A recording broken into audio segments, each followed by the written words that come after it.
ni duñu woo benn ministre du dem wuy ji procureur non mu doon lu garaaw nag waaw mu doon lu garaaw quoi parce que xam nga rek Sénégal moom ku mu am ndey ak ku mu amul ndey rek moo fi nekk waaw troisième mandat bi moom gan gi mu ngi koy ruumandaat mais gan gi nañ fexe nañ ñaan rek xalifa généraux yeeg yëpp nañ ci wax parce que am na ñu ko taxawal ni ko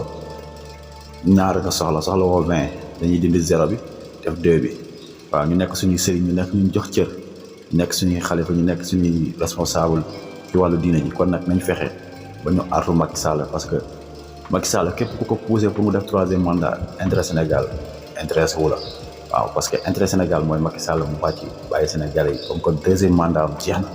mu dem bàyyi Sénégalais yi ñu fal ku leen neex ak ñu fal ko yeneen 2 mandats loolu mooy kii bi Pape Alé Niang ñu ngi koy ñaanal di ko taxaw di ko défendre waaw parce que doon na jàmbaar doon na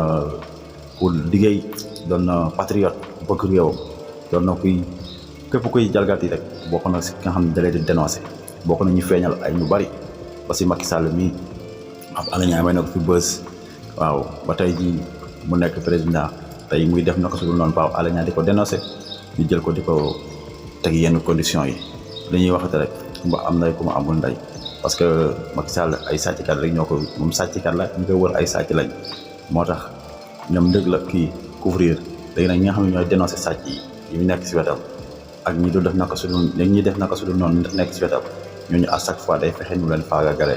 mais lépp rek nañ xam ne ñun ay sénégalais lañ Sénégal moo ñu ñor Macky Sall bu wàccee réew mi day boole li mu amoon bu ëpp dem feneen fu ko neex ñun ñoo fiy des mu nekkoon seen taxaw seetlu di am bëtte bu baax jërë ngeen jëf